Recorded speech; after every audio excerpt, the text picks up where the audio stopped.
আমরা এরকম সমাজের অনেককে হারিয়ে পরে বুঝি উনি ছিলেন। কোনো শিল্পী নিজ থেকে কিন্তু বলবে না আমার এই দরকার, আমার সেই দরকার, আমার পদক দরকার। এই ভালোবাসা পরিণত হয় পদকে। ব্যর্থতার গ্লানিকে নিয়ে যেন কোনো শিল্পীকে আত্মহনন বা একটি রাত্রও পার না করতে হয়। এই যে চলে যাওয়া, আসলে রবীন্দ্রসঙ্গীতের জগতের গুণী শিল্পীদের চলে যাওয়া একটা বিরান ভূমি তৈরি করছে আসলে। তবে আমি আশাবাদী তারা যে পথে হেঁটেছেন সেই পথটিকে আমরা ব্যর্থ হতে দিব না।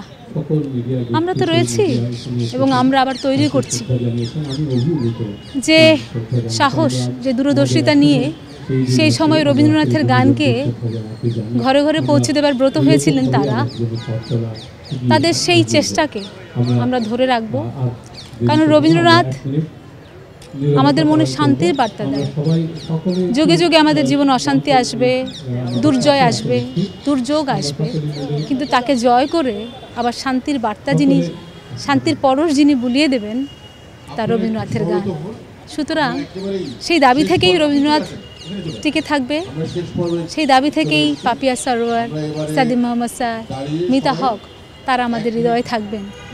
যখনই স্বরলিপি নোটেশনমূলক গান আমরা তুলতে যাব, বারবার তাদেরই গান আমাদের শুনতে হবে।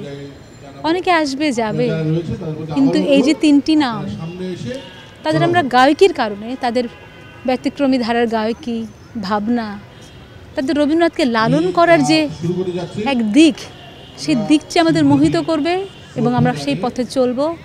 নতুন প্রজন্মকে শেখাবো রবীন্দ্রনাথ ছাড়া আমাদের গতি নেই, রবীন্দ্রনাথ ছাড়া আমাদের গতি হতে পারে না। এখন আসলে পরিবেশটা এমন যে কি বলবো, শিল্পী রয়েছেন, আসছেন, আবার হঠাৎ করে একটি দিন নির্ধারণ, অনেক সময় রয়েছে, অনেকে আমরা দ্বিধায় ভুগতে থাকি, ঠিক হবে হবে না, কেমন একটা সময় না আসলে।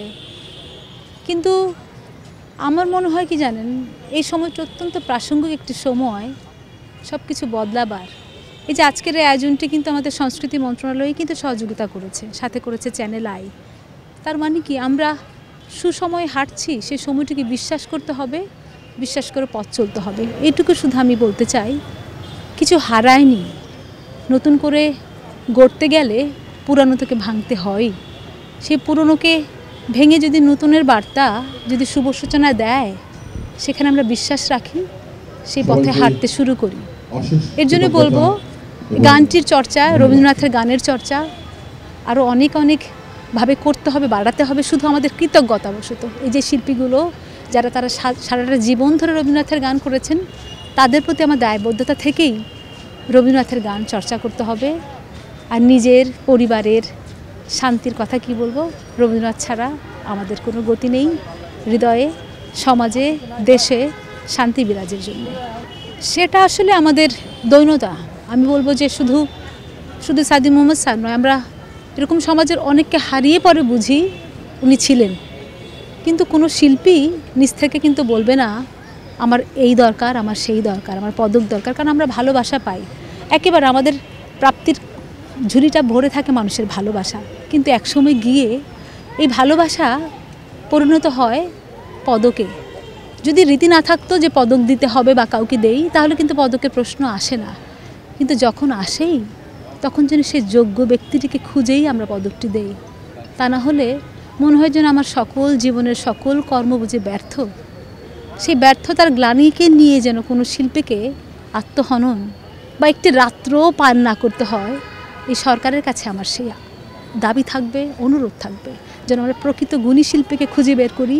আমার হাতের কাছে আমার পরিচিত যে জন রয়েছে, তাকেই ধরিয়ে পদকটি না দিয়ে দেই। আমরা যেন যাচাই বাছাই করি, কমিটি তৈরি করি, সারা বছরব্যাপী যেন আমরা খোঁজ করি কোন শিল্পীটি সত্যি অর্থে দেশের জন্য, দেশের মানুষের জন্য, দেশের সংস্কৃতির জন্য কাজ করছেন।